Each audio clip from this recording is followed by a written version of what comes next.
There are two very different kinds of AI agents in the world, and right now it feels like everyone is hyper fixated on one of them, personal agents, like the one you're looking at right here. You generally have a coding agent like Claude Code or Hermes or OpenClaw running on your machine, helping you manage a bunch of interconnected Markdown documents that make up your knowledge base. And so typically you'll have something like a Karpathy LLM wiki for your organization. You have your index documents with your tagging and categorization and all of your entities. You're building this up over time with your agent. And don't get me wrong, personal agents are extremely powerful. This is mine you're looking at right here. I use it every single day.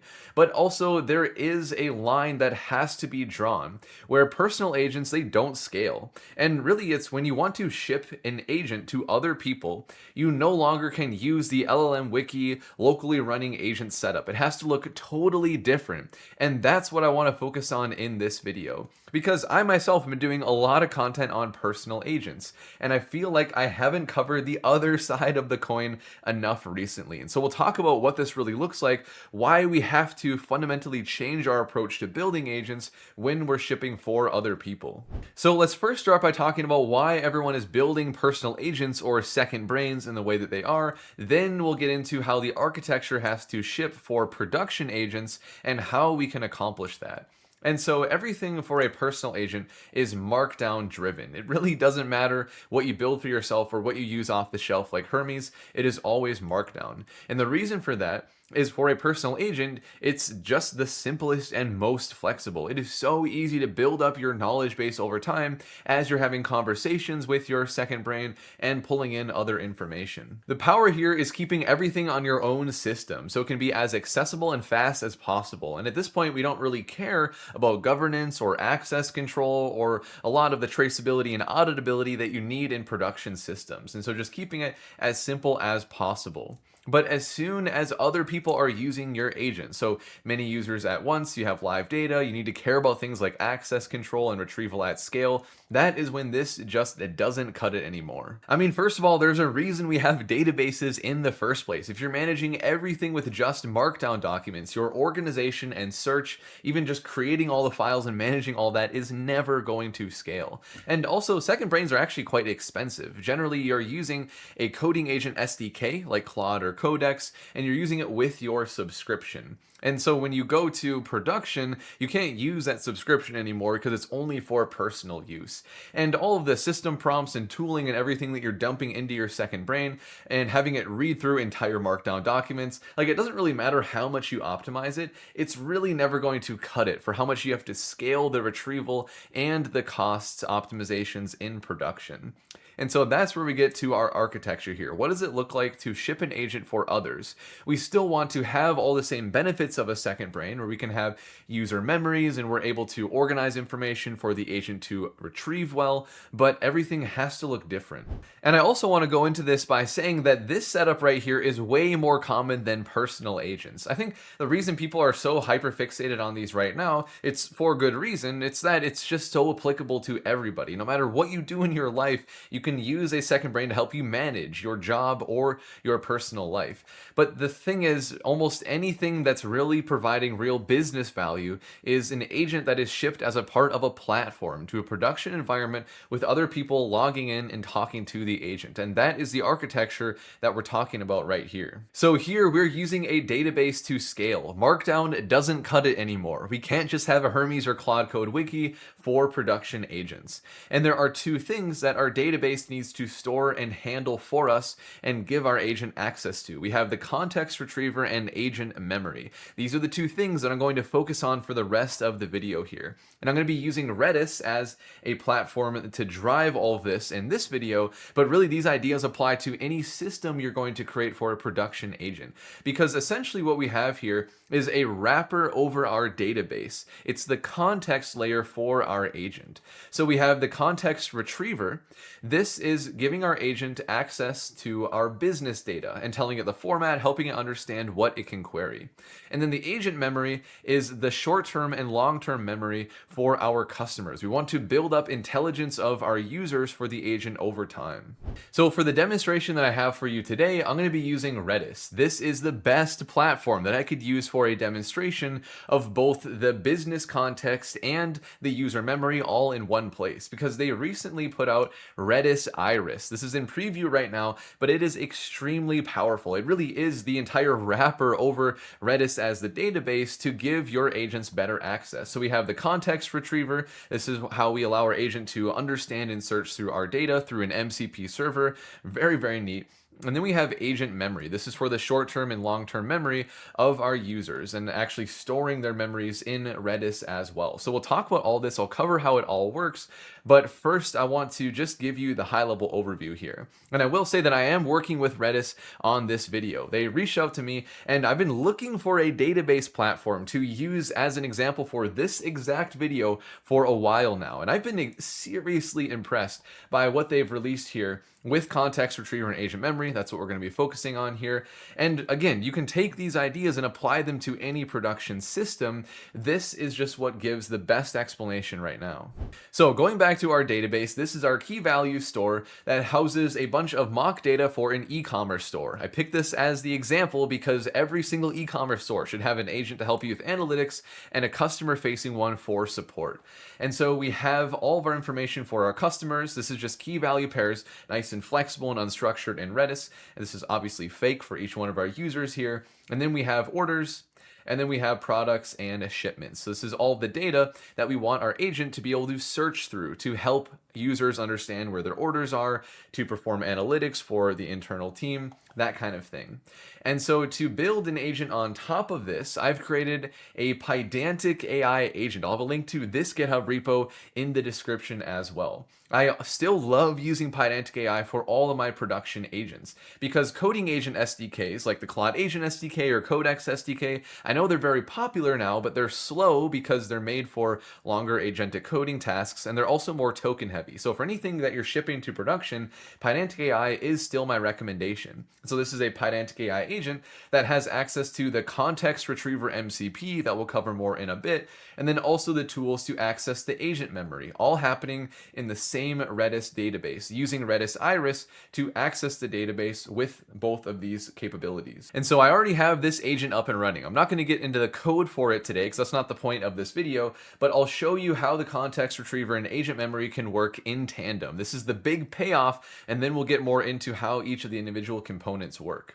And so I know this is a little bit of a silly demonstration. We don't have any user interface, and there's also no authentication, so I have to say explicitly who I am. But obviously, when you take this agent, like if you build with Pydantic AI and Redis Iris, you're going to build it into a front end, and you're going to have authentication so the agent knows who you are without you having to say so. But here for the demo, I'm saying it's Jordan Rivera, customer 1004. Why is my order late? And can you handle it the way I asked last time? This is actually a pretty loaded request because it has to take advantage of memory to know what we mean by this, and it needs to search through business data, specifically the orders for this specific customer. And there we go, we got the answer from the agent. Hi Jordan, here's a full picture of what's going on. And take a look at this. For the CLI tool I built here, I'm also listing out all the individual tools that the agent called in order to leverage the memory and the context layer for it. So everything going into Redis under the hood. So first, it searched through memories to find my preferences for order handling, and then it got information on the customer, and then also found the orders and used that to get the shipment. So we can watch the agent go through the different relationships that we have in Redis, which, by the way, without context retriever, it'd be very hard for the agent to do this because there's no schema. Everything is just key value pairs. And so that's one of the big things that context retriever does on top of Redis, was it provides that structure. It's kind of like the metadata in a Karpathy LLM wiki. We're telling the agent the different ways that it can search and filter so it can access things more efficiently. And so we have information on the delayed orders, and then you can see right here that your customer notes say you prefer reshipments over refunds. And so that specifically is a memory that it extracted in a prior interaction with this fictitious Jordan Rivera. So very, very powerful. It's really cool to see how quickly it was able to capture all of this information. Like a lot of context it had to load in order to give us this complete answer, and it did it without having to spend tens of thousands of tokens. In fact, I don't even think it spent 1,000 1,000 tokens to get this information. So in order to break down all of this for you nice and simple, of course, like usual, I have an Excalibur diagram. So we'll use this to talk about the business data and the context retriever right now, and then we'll get into the agent memory in a little bit. But I want to show you everything that happens under the hood just to get that one response that we saw in our CLI. And so again, the context retriever is for the business data, things like the customers or orders. And so the way that it works, when we start with our Redis database, everything is unstructured. The agent doesn't have a way to really know what is the information that I can even search through, much less how do I search through it efficiently. And so context retriever is helping us do both of those things. And so when we set up a retriever service, it is going to essentially help us document and establish the structure for our agent.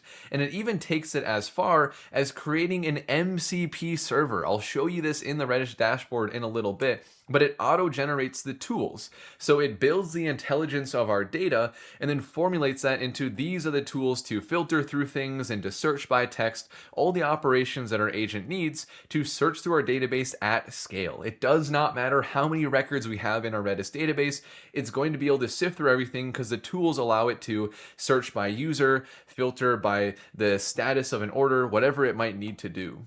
And so now going into the Redis dashboard, we have the context retriever service. And so setting up a brand new service is very, very straightforward. So I already have mine built right here for North Peak support. So this is my context retriever service. And you can see that it exposes an MCP endpoint. More on that in a second. But when you first set it up, you have to define your entities. And this is really cool because this is another tie back to the Karpathy LLM wiki.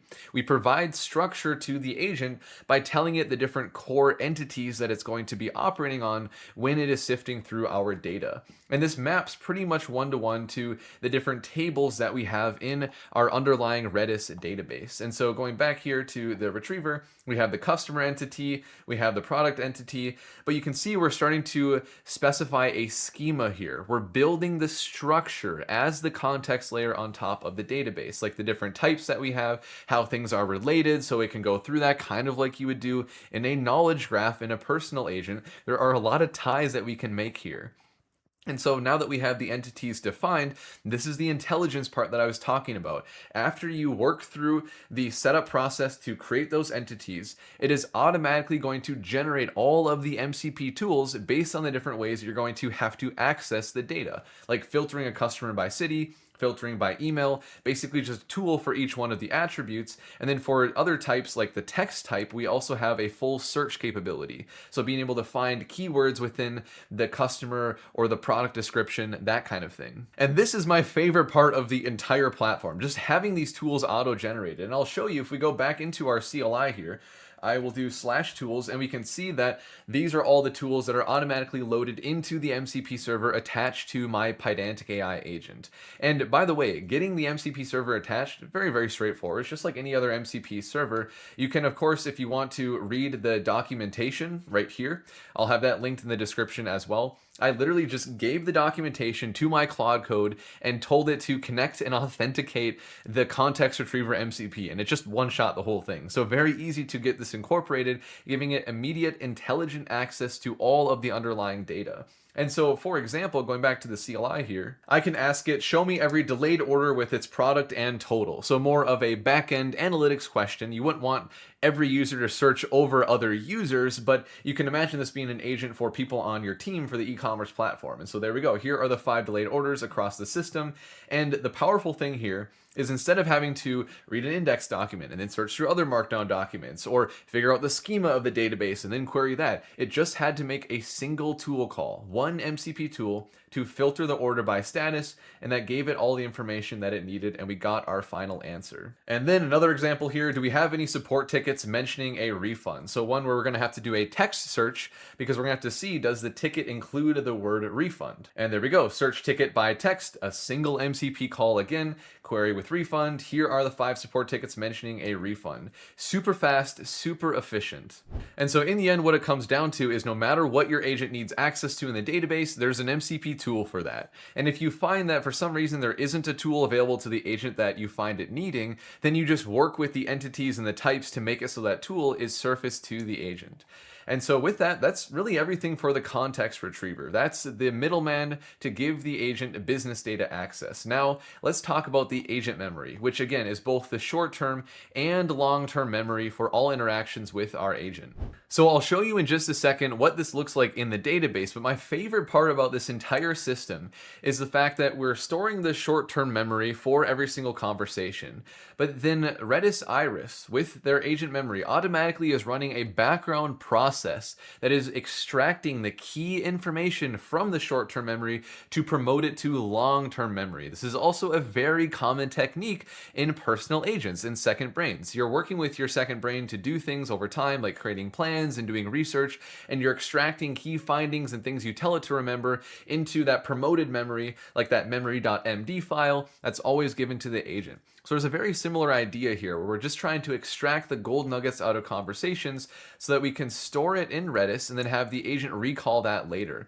And so we are using vectors here. So it's more traditional RAG with semantic search. That way we're able to scale, and each individual user can have millions of memories, and we're still going to be able to pull out the most important ones for that next conversation they have. So back in our dashboard, our agent memory works just like context retriever, where we create a service.